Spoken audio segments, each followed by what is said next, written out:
and this podcast is for informational and educational purposes only and does not constitute financial advice. Please consult with a qualified financial professional for advice specific to your situation. The views and opinions expressed are those of the hosts and guests and do not necessarily reflect those of the podcast producers or sponsors.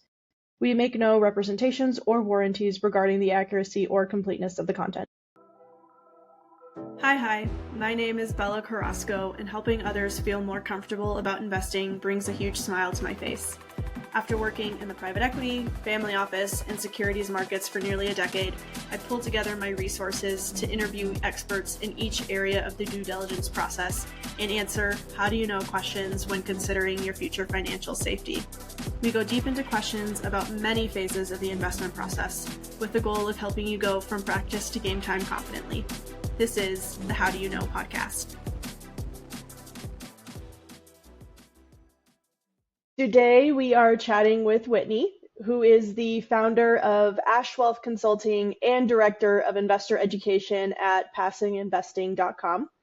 She also hosts the Passive Investing Made Simple podcast and is a partner in over 800 million of real estate assets, including 6,500 residential units, 2,200 self-storage units, and more than 5 million in fixed and flipped properties. But what's interesting about your journey is you hitting a home run with your first rental property and then nearly losing it all on your second deal.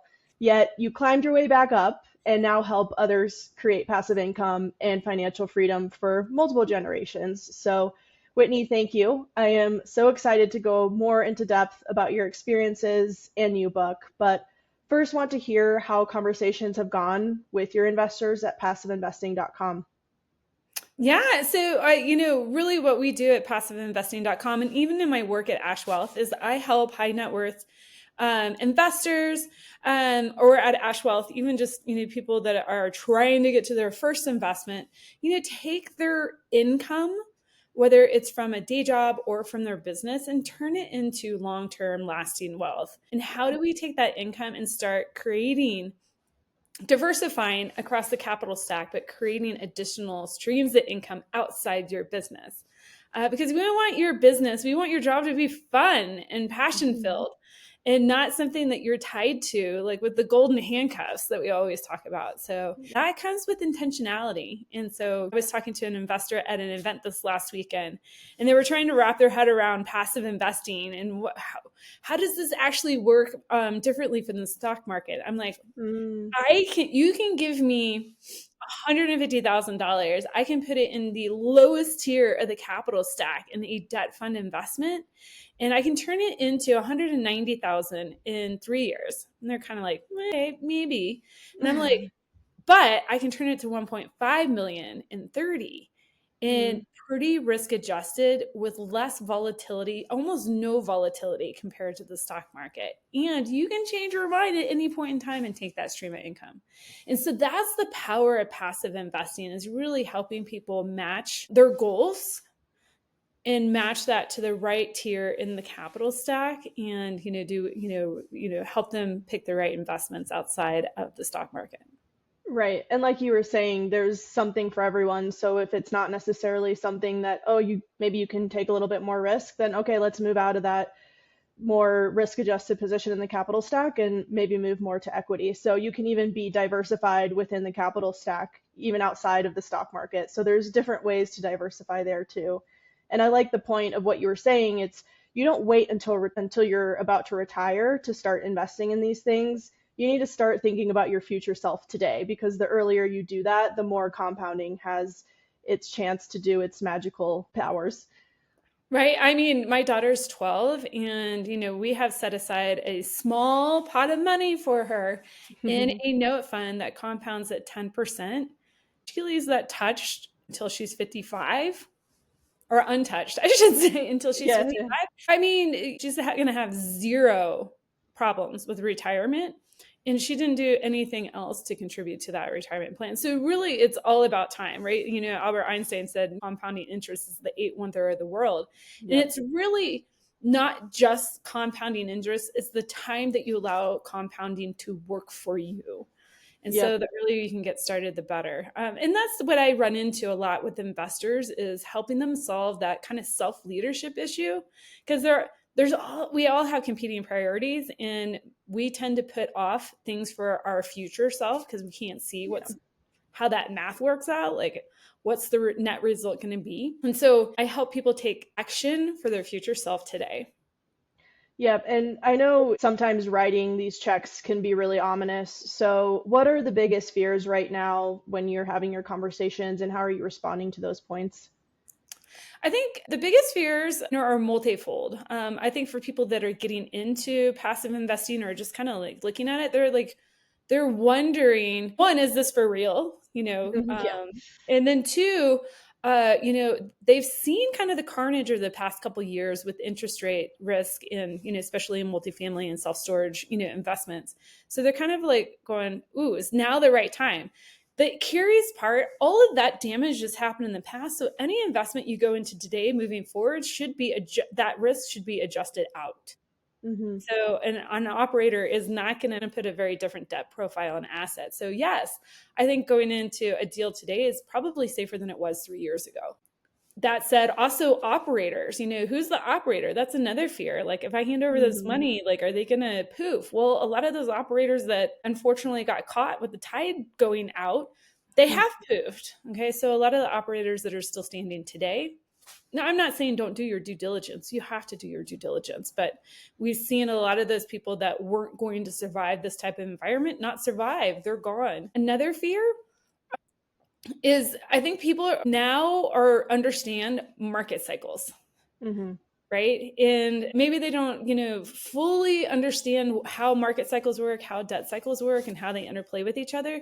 But they understand, boy, like market cycles really do happen. I mean, we had the longest bull run in Yeah. history. And so it was just a huge reality check. And so, I help investors start dipping their toe in the water so they can get used to this idea of writing a larger check into a passive investment. But that's where I think funds become very important for people to consider, because you get instant diversification over potentially, if it's an equity fund, deals within the fund, different diversification over markets. And then also, if it's like a debt fund, you get instant diversification over borrowers and hopefully geographic areas, as well Right. as the deal itself. But what I really love talking to investors about, and this helps alleviate some of their fear, and it was a lesson that I had to relearn in this last market cycle. Like, you probably talked to a lot of investors too, and they were like, Hmm. what happened to my portfolio? I was diversified across operators. I was in multiple geographical markets. I was in several deals. I was even in different asset classes, multifamily, self-storage, mobile home parks. But they were all in one part of the capital stack. They were all in, Hmm. right? Yeah. So that is, people that come in that are nervous about that. And I help them understand that true diversification, we got to add in that fourth layer, which is they have to be diversified across all different layers of the capital stack. It used to be like 5 years ago, we would say if you were going to invest in the stock market, you had to have stocks and bonds, right? Right. Now those two are correlated. So that doesn't work anymore, guys. But by the very nature of debt cycles, that having diversification in the lower parts of the capital stack with the debt, and then the upper tiers of the capital stack with the equity, the bottom tier, it's not sexy. It's low risk, low return. It's there to Yeah. provide stability for your portfolio, the stable cash flow, flexibility. And then you start taking some of your larger risk and growing your net worth with the upper tiers of the capital stack.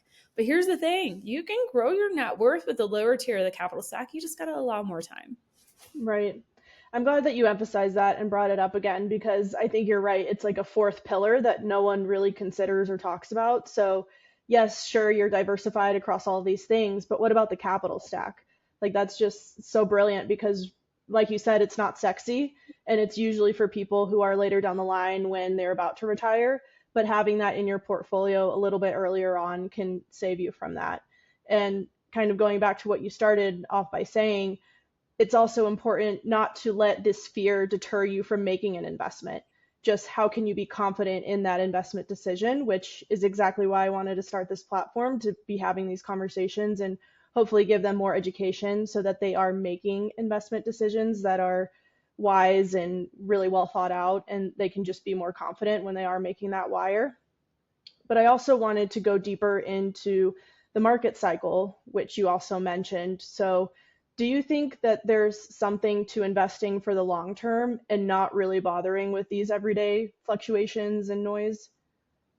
Well, when we're looking at an investment, I think let me speak to the past. A lot of people, investors were looking at equities and invest in it, and they were being sold, hey, if you invest in this multifamily value add deal, the longest we're going to hold this is 5 years, right? Because of the accelerated depreciation. We're going to get out in 5 because we'll have run the clock on that. And we'll do a 1031 exchange and trade up until another deal. We did that too at passiveinvesting.com. But the plan is to try to get out of the deal in 3. We're going to push the value so much that we can get out of the deal in 3 years. Well, I would say now, any deal that you go into, if you have a long-term vision that deal, if they say the deal is a 3-year deal, automatically think in your head as a passive investor, okay, what happens? I'm going to do my own stress test with my portfolio. What I'm going to assume I'm going to hold that deal 5 or 7 years. If they say 5-year hold, bump it up 2 years, give it another 2 years, 7 to 10 years, right?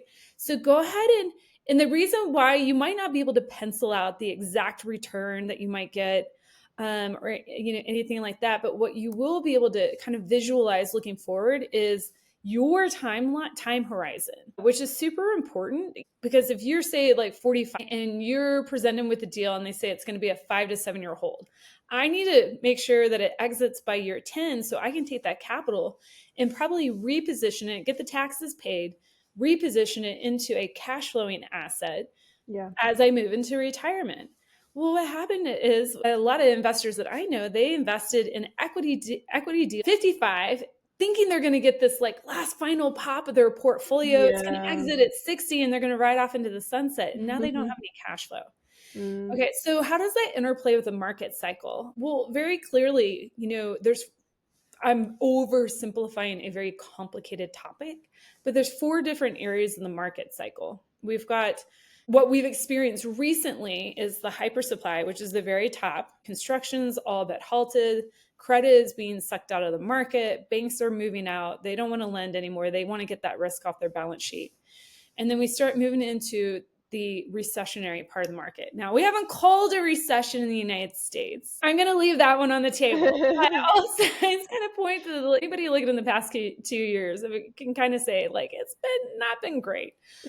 So definition has been tweaked. The definition has been tweaked. Numbers have been manipulated. But as we go into hypersupply, into the bottom part, into the recessionary part of the market, this is the credit sucked out. This is a great time to be investing in debt. Okay, because you now, as a limited partner, you can solve an issue in the investment environment. You are no longer competing for a operator's time and attention with a bank or a REIT or an insurance group or somebody like that, because they're trying to de-risk their balance sheet. So that's a great time to introduce debt into your portfolio. We go through the recessionary period into the recovery part of the period. This is where the smart money starts getting back in, because and keep in mind, this is not United States cycles all at one time. This is very regional, okay, even hyper local. So recovery starts happening. You go up into the upper tiers of you move through the recessionary into recovery into the growth part of the market. And, this is where, construction restarts, banks start, lending again. That's those 2 phases are a great time to add equities back into your portfolio. There's been a misalignment because it was almost like an addicted drug. Investors said, hey, let's make some quick money in 3 years on repositioning an undervalued asset. We all got addicted to that quick drug of cash flow on the asset and a quick equity bump, but we didn't know when to get off the carousel, off the roller coaster, and then we started pairing those assets with the wrong phase of the market environment. So as a limited partner, let me put a pretty bow on it. You want to understand those different phases of the market cycle and understand what the market cycle is giving you. Right now, it's giving us debt investments. Okay, it's not to say you can't do an equity investment. You just want to make sure that, totally risk mitigated, you're not catching a falling knife, but we're going to be moving into that environment here really soon where equities make a lot of sense. I like that point that you started off by saying, which is okay, evaluate where you are in your retirement journey. Are you 10 years from retirement, 5 years, 30 years? And then from there, maybe the where you are in the cycle makes a little bit more sense to pay attention to. Thinking about today, what would you say current macroeconomic trends are that should impact investment strategies? I still really love multifamily housing because there's a lot of economic pressures where I think there's going to be a nice, still a comfortable run in multifamily for the next 5, 7, 10 years. And what do I mean by that? We're underbuilt in the United States by 3 to 5 million is kind of like the range that I've seen as far as like units, but it'll see numbers all the way up to 10 million. Now, what's happened in the past 2 years is with the evaporation of the credit, construction has essentially stopped. If we flip that switch overnight and restarted all that building today, it would take us 5 to 7 years to deliver the units that we need today. This problem is going to continue to grow. And we're just starting to see in some areas of the United States construction restart, not Mm-hmm. new permitting on projects, but previous construction that was stopped restart again. Okay, so we have a huge problem here. We're undersupplied on housing. We don't have the credit to support the building of it. I know that's been on, the political environment on different agendas to try to solve. But that all, what is that? How does that help the investor is because this is a great opportunity to continue to double down into the residential real estate arena. Again, we want to make sure that we're in markets where supply demand makes sense. There are some markets in the United States that don't have a shortage of housing. They're oversupplied, Yep. right? So we have hypersupply happening in those areas. So, but in a lot of areas in the United States, we're still well undersupplied. Housing's too expensive. And so we need more affordable housing units. So that's probably the biggest macroeconomic pressure that I'm seeing on a particular asset class. And we also have some other pressures that are happening, reshoring the jobs back from China. We're going to need industrial space to support that. We're also going to need office space to support that. But right now, we saw a huge run up in the past couple of years of building in both of those. So we've got some hyper supply there. We're going to have more reshoring happening here over the next 4 years as well. So probably right now, I would look at multifamily here in like 2 or 3 years, maybe consider like industrial and office again after that initial hyper supply absorption happens. I agree with you. I think multifamily has a lot of tailwinds. The supply is a huge one, and then obviously the rental affordability, it's just the disparity between a mortgage payment and a rental payment. It just doesn't make sense for people to buy right now, which also leads me to my next question. With these inflation and interest rate concerns, is there ever a fear that multifamily operators won't be able to raise rents due to unaffordability? Well, with inflation, not necessarily. It depends. Or again, classic real estate answer. It depends. I think right now rents are stalled due to hypersupply in most Hmm. markets. So we look at those markets that are showing flat rents or decreasing rents. I can almost guarantee you that it's oversupplied in those particular areas.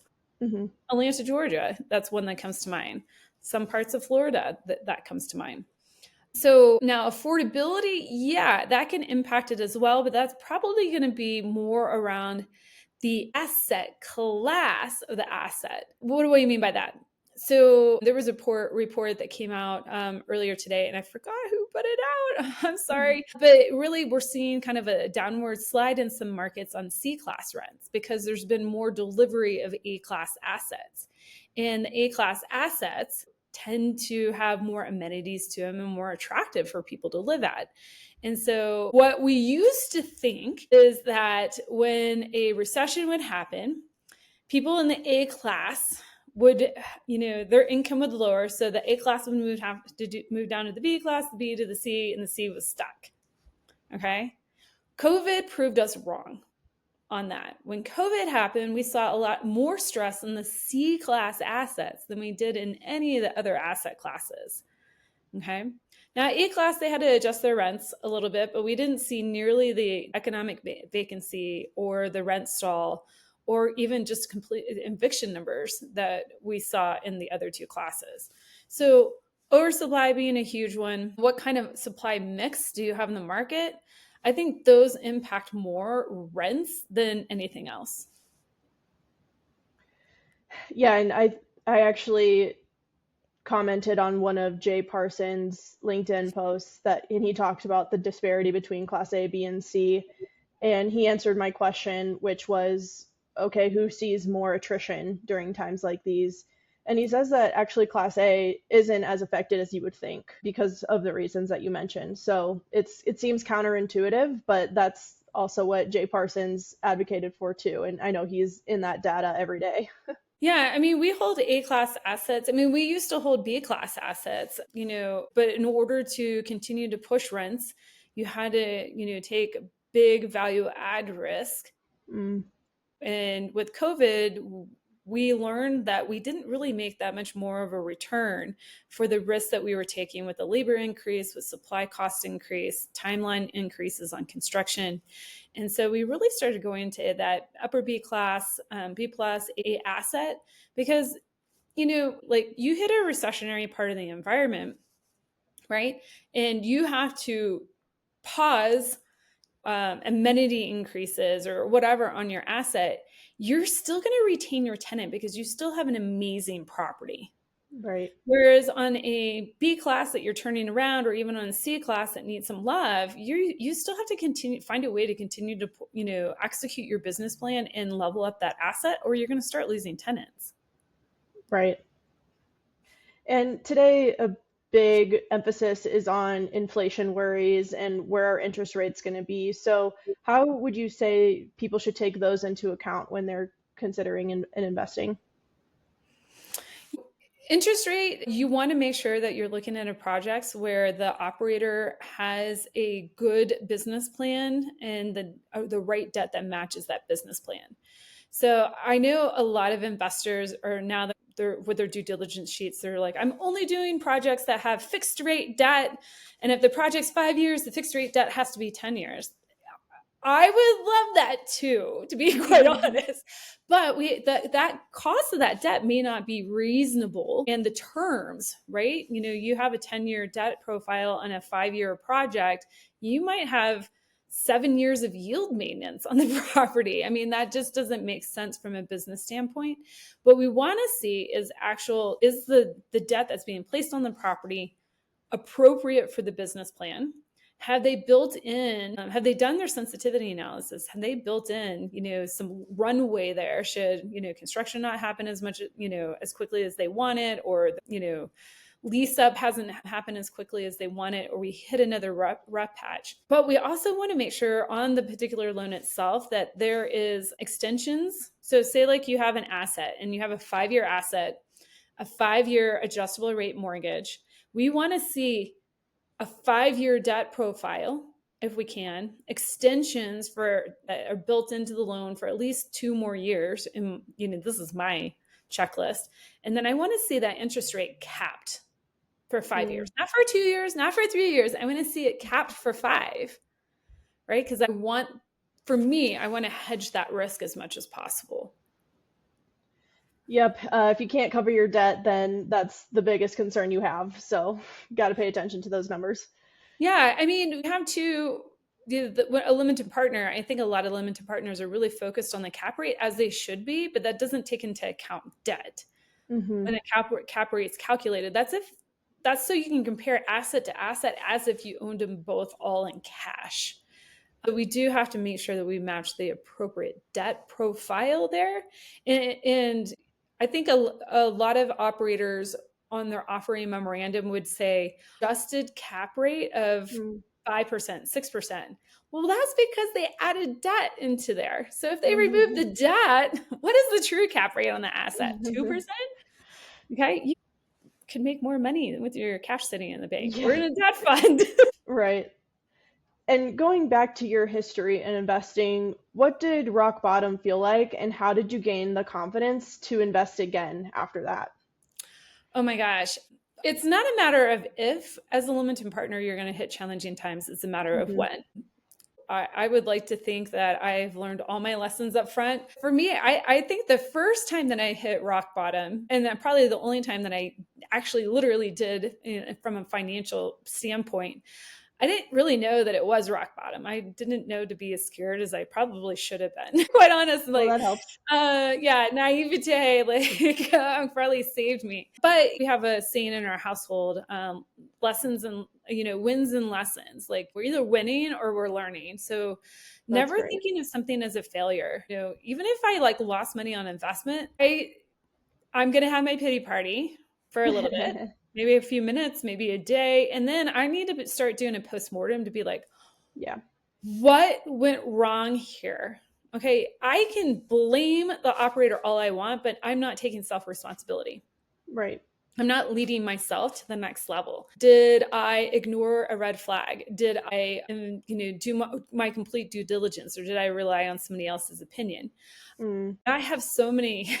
We can go down a rabbit hole on any of those case studies, but for me, when I had that second deal, had a home run on the first deal, probably made more money than I probably should have on that deal. I didn't, a lot of headwinds in my favor. I put in my second deal, ignored every immutable law of real estate. And the first one being mm. location, location, location. I bought a mountain home outside of town on a dirt road. And this isn't bad. I mean, it was a home I wanted to live in, but it wasn't an investment property. Yeah. And had 19 steps from the driveway to the porch.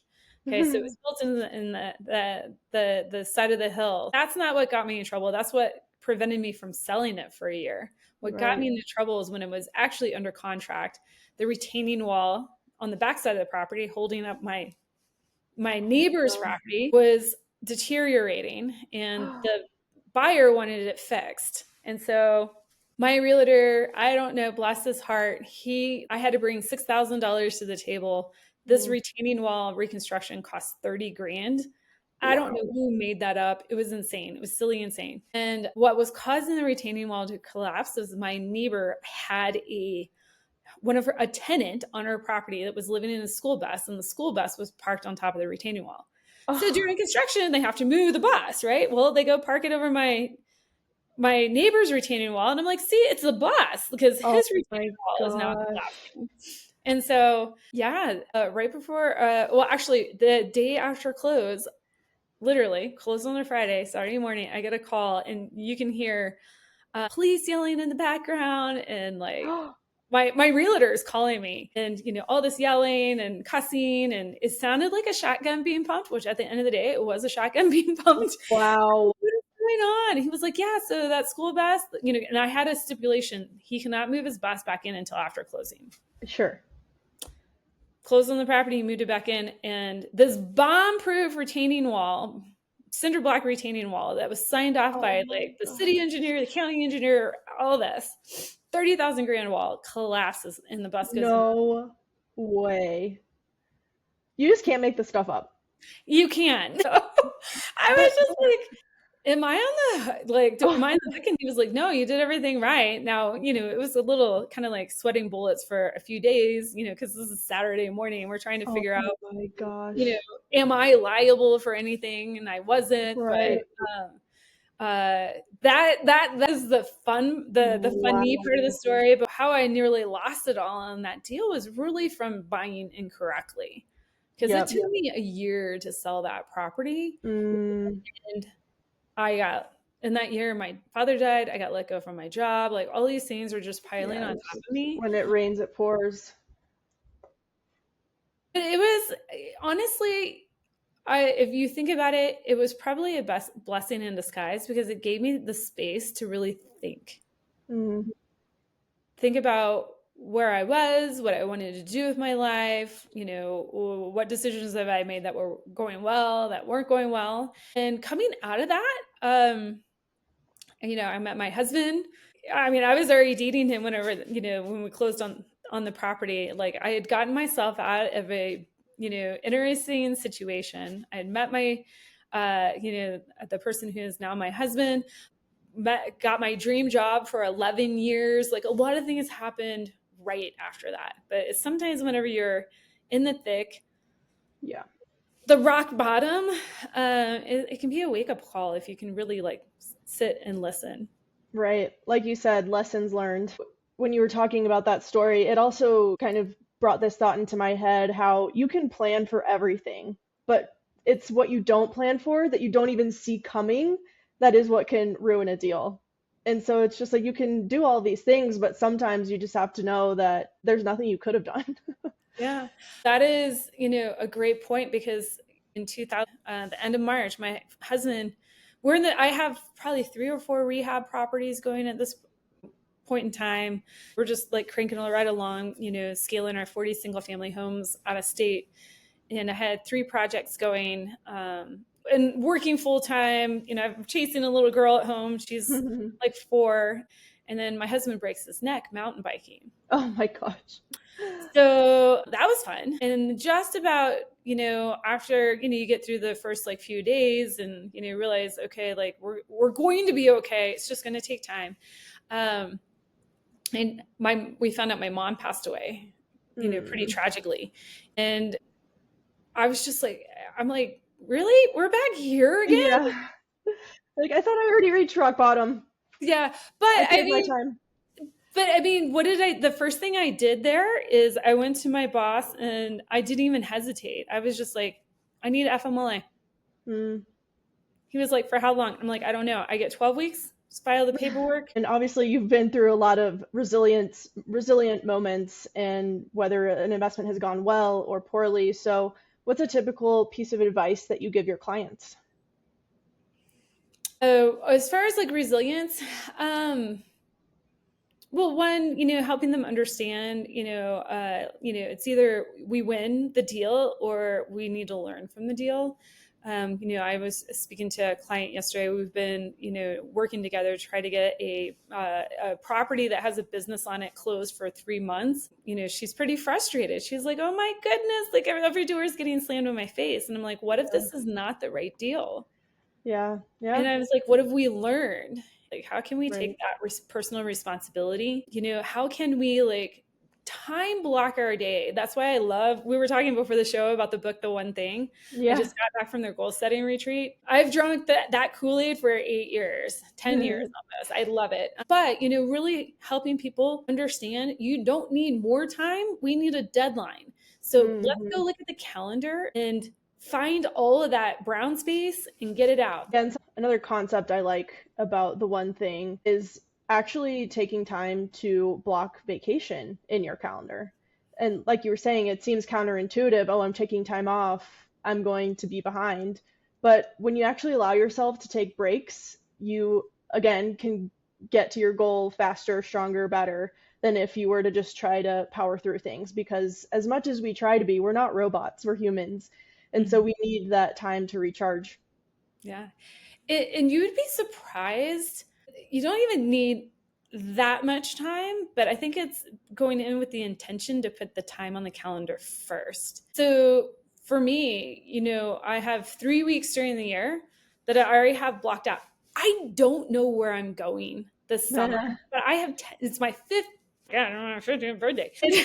Just like dated myself. If I don't put that week on the calendar, then it's going to get run over by something So else. Somebody's true. going to ask me to do something. Now somebody says, "Hey, can you go to this conference?" You'd be like, "Nope, I'm on Yep. vacation." "Where are you Yeah. going?" "Don't know." They're like, you're going to get a blank look, right? You're crazy. You're nuts. But you're like, no, Funny. I just got to, now I just got to choose where I'm going. But that allows you put the rocks in the stream. And this Yeah. is a kind of a physical chemistry analysis. How do you get the most into a glass of water? Is you put the rocks in first, then you put in the pebbles, like Mm, all those like, maybe work events or like small like mini vacations. Then you put in the sand, okay? And that is going to be all like the diddy to do stuff. And then you put in the water. yeah, that's a great analogy. So you have to, so the rocks are your big things, The gravel are going to be your goals, your mini adventures, your mini travel, the things that are serving you, the things that you're working towards. The sand are going to be those things that you maybe should delegate or find a way to automate, delegate, get a system around, but it has to be done. Does it have to be done by you? Could you find a who? Mhm. And then the water is kind of like all the other things, that just make up life. That's great. Well, I can't wait to hear where you go next summer. Me neither. So, we're really close. We're really close to making a decision. Yeah. And when you're helping your investors with wealth planning, what's the number one pitfall you see? Ooh, so I really covered this very well in my book, Money for Tomorrow: How to Build and Protect Generational Wealth. With the investors that I work with, they're really good at creating wealth, either through their day job or their business, and they want to invest, they want to grow it, but those are the only two things that they really focus on, and so they're really bad at protecting it. Like, how much can we actually keep in our Mhm. pocket? And then how to actually pass it on correctly. I think a lot of, most people understand to have a will or a trust in place, but Mhm. that's just one of three things that you need to have in place in order to ensure a smooth transfer of wealth to the next generation mechanically, but also to make sure that you don't go shirt sleeves to shirt sleeves in your family in three generations. And Yep. so, do you have an incapacity plan? Like, if you walked out of your house today and slipped on the steps and banged your head and were in a coma, do you have an incapacity plan? Most people assume that their spouse gets to take care of them. Not necessarily. You become a ward of the state unless you have a plan in place, like a living Wow. will, healthcare directives. Okay, then we get into, like, living will and trust. And I'm not a lawyer, guys, but Mhm. settled multiple estates, so I've seen the good and bad and ugly of both. And then, like, how do we train our executor? How do we train our heirs? And that's kind of like compounding interest. You cannot start early enough with those things. Right. Most people are like, I'm going to be on my deathbed, and then I'm going to start I'll tell my executor where the will is, Oh or gosh. like, I'm going to set up everything for, the whole estate. I'm going to arrange it all for my family, and they just need to, like, cash the checks. You're missing a huge step here to help them build wealth, because what happens if something happens to your portfolio? They need to know what you did to build yours. Yep. It goes back to what we were saying earlier about retirement. Don't wait until you're there to start planning. The earlier you plan, the better off you'll be. Yeah, a common question that I get whenever I'm giving presentations, there's usually some amazing parent that's brought their, like, 20 something year old child to a presentation. And they're like, do I really need to worry about this? Yes.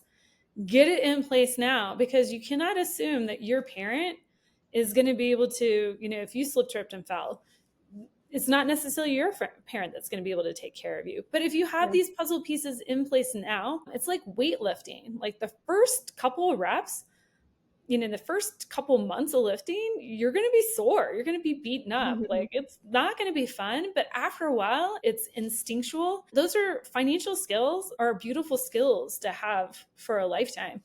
My daughter's 12, and I think she loves Squishmallows. And I was like, hey, let's stop buying Squishmallows. I'm not going to buy you anymore. But what if you found the company that makes Squishmallows, invested in them? So it's in Warren Buffett's portfolio. And anyways, so she made an investment. So, she's like learning these skills, and like, this is amazing. She's learning them at 12 years old. Oh my. So I gave her the book, From Piggy Banks to Stocks by my friend Maya Corbrick. Amazing book. It's probably more written for, like, the 5 to 9 year old age range. My daughter Mhm. ripped through it this summer. She, like, laid it down and she goes, I hate inflation. Wow, that's incredible. That's cool to know that those books exist out there. Hmm. And yeah, speaking of books, you have yours in the back right there, Money for Tomorrow, and I know you just mentioned it too. You talk about investing concepts to master, so would you mind digging into some of those? Yeah. So I break it up into four kind of pillars to master: create wealth, keep wealth, grow wealth, pass wealth on. And the book's really designed, like, if you're new to investing or to financial education in general and a clear blueprint, read the whole thing. If you're a seasoned investor, get the book, because I guarantee you there's going to be a concept in that book that's going to save you $100,000 or more.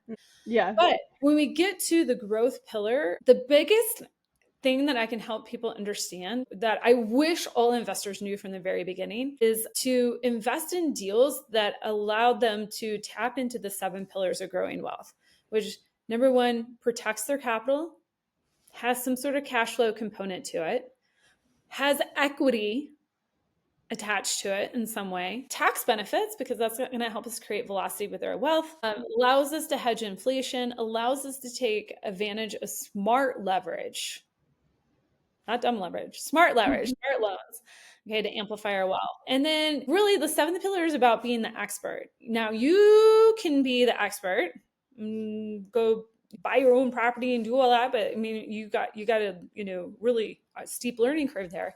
Or you can find an expert. Okay, this is what the wealthiest 1% do, is they find the who to invest with.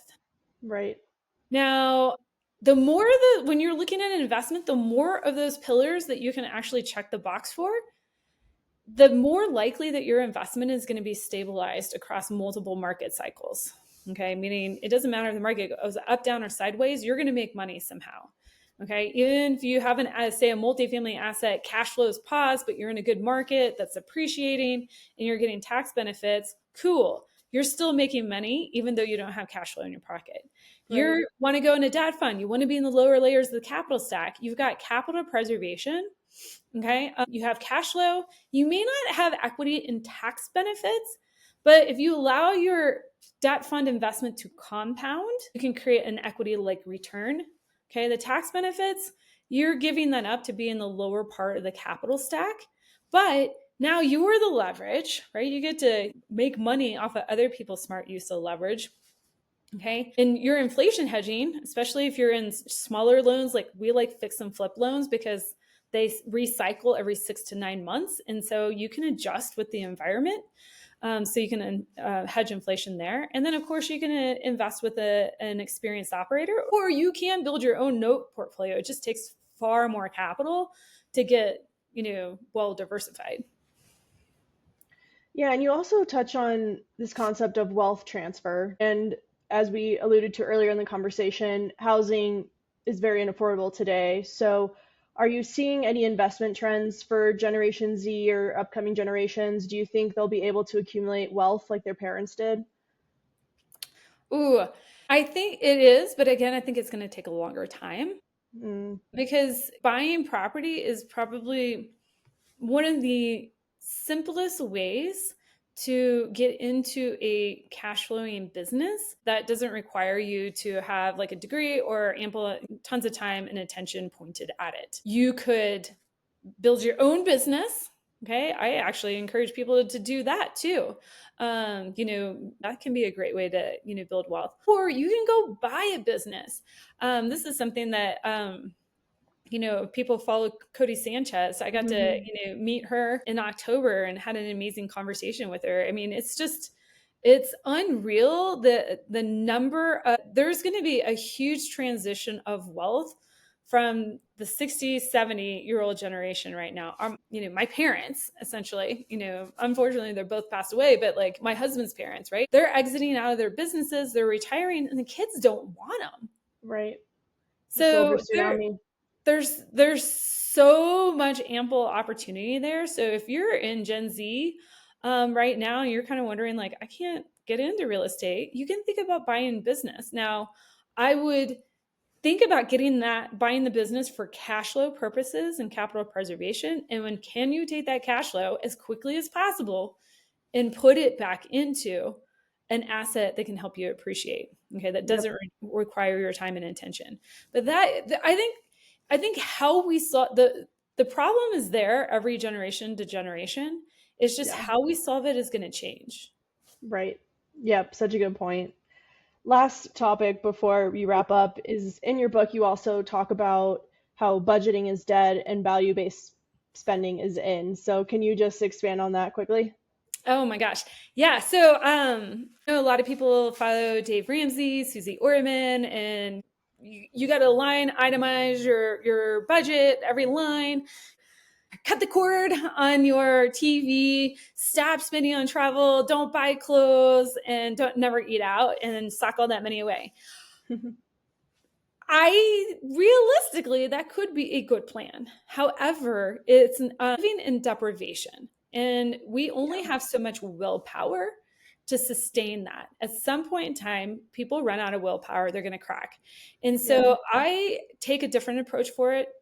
I actually have people to go through an exercise and list out all the ways they have experiences in their life. Because let me back up for a second. What gives us happiness are the experiences we have with ourselves, with other people, how we are growing and developing personally and professionally, and how we give back, whether that's over time, our money, ourself, like the knowledge we put out in the world. Like this is a way that I love giving back. I'm super, if you guys can't tell, I'm super passionate. So create a column, list those three things out, go into depth, get really creative. Like experiences doesn't have to cost much. I think one of the things that gives me the most joy is to go like shoot pool with my husband. Like we want to go on a fancy vacation, but like I can get, for me, I have a core value of fun. And so let's go shoot pool, play darts, axe throwing, go mountain biking. Let's go do something fun, right? But that's going to be different for everybody. Now, the reason why I have people to go through this exercise is because you're going to get a good picture of like, if I did all these things, anytime I wanted to do something and create happiness or joy, I'm going to pick from this list. Now that list is going to inform where your money should go. Right? Yep. So for me, I could care less about buying clothes. Like it's not that I can't afford it. I don't care. Not much money. But when I go climbing, I've got great climbing shoes. I have amazing running shoes. I've got a really great mountain bike. Like that's where I choose to put my money. So it's helping people understand what truly lights them up, and let's align the spending from there. It doesn't mean that we don't still have to like budget a little bit in there to make up some ground to get into your first or next investment. But if you're having to cut everywhere else, but you're keeping the things that are value aligned to you, you're not going to feel like you're deprived.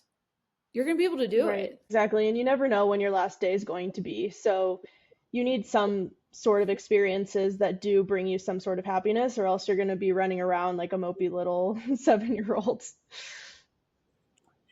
Yeah, I mean, life is unbelievably short. we all wish we had more time. Yep. And I also am curious to hear about your 7 principles of conservative investing. So people will definitely have to buy your book and read into that too. Well, thank you so much. I'm going to hit you with my 3 fire round questions. The first one is, if $100,000 just fell from the sky today and you couldn't invest it in your own deal, where would you place it? I would put it in a debt fund that was earning at least 8% or more. Allow it to There you compound go. until I could find my next investment. But right now it's out of the bank. I could get cash flow. I could allow it to compound. Like I said, you could set yourself up pretty well in 30 years with just one single $100,000 investment. Yeah, I like that too. I know you said that earlier, but thinking about it, not so much in the next 1, 2, 3 years, but what is this going to do over a long period of time? I challenge people to take $100,000, go to the IRS compound calculator, and put in $100,000 at 8% compounded for 50 years. Wow. I didn't even know You're the gonna IRS had a have calculator. millions of dollars. Yeah. So Like it first and is foremost, not yeah, you difficult just, to get generational wealth. It is not. The problem is that we are mystic. We want things today, yeah, really the fast, bit, 3 years, 5 years. right. Bitcoin millionaires. Yeah, I mean, if people they were like, "Do you have what are you, 529 plan from your daughter?" I'm like, "No. When the day she was born, I bought her a house. Yep. That's it." Brandon Turner did it for his 2 kids. I was like, "Oh, I'm going to try this out." I'm like, she can do whatever she wants with that house. Right, She can right. cash flow it. She can, refinance it, take the equity. Like, but I bought her that house. It will have had 20 years of growth on it by the time that she's ready to take that over. Yeah. You don't even have to be that complicated. Just if you got $100,000 and you want to set up your kids for, generational wealth, just stick it in an investment that compounds at 8%, no volatility. That's why I said debt funds. Let it ride for 50 years. Yeah, the key is just finding the right one and doing your due diligence there. Oh, absolutely. Yeah. I mean, don't skip those steps. Yeah. Second question is your favorite way to stay up to date on the news? I don't have a good system for this right now. Apple News, and every time I open it, I'm like, why did I look at the news? I think for me, I love podcasts. I get more value out of the podcast. Now, maybe it doesn't give me, timely market news, but I feel like if there's something massive happening in the real estate environment or an election or whatever, like something happening in the economy, following some select podcasts to really kind of get me not only what's happening, but a point of view. And I always listen to podcasts that have different point of views. Yep. Yeah, it's important to not to become biased and make sure that Exactly. you're feeding yourself different angles. Yeah, if I ever feel like I'm getting the one thing that I hate is being in an echo chamber. If I notice everybody around me is saying the same thing, and I'm like, ooh, I need a different room. Right. All right, last question, and you're not a foodie, so maybe this is inappropriate. I'll try. Maybe I should say, what's your favorite mountain to climb? But it would be what your favorite restaurant is. My favorite restaurant? You're gonna laugh. Your I kitchen. love Smash Burger. Really? I do. I love Smash Burger. Let's see. I have to think on that one. Yeah, you will never will have to twist my arm if you say, let's go to a Mexican place. I'm like, Okay. done. Yeah. Some people are like wine and cheese people. I'm like a chips and queso person. Like, Oh, margin chips queso. are my worst. Yeah, it's bad. I ate the whole basket. Oh yeah, it's torturous. And you were just in Austin, so there's plenty of great Mexican food there. Hopefully you got to divulge or Um, we indulge. had the event was catered in, and I wish I had Okay. gotten the name of the restaurant because it was, I mean, it was the most amazing food for, Wow. I mean, like that I had like Yeah. for a any type of event like that. It was so good. Right, right. It was all these different flavors and textures, a lot of like Tex-Mex flares for sure. Yeah, yeah, yeah.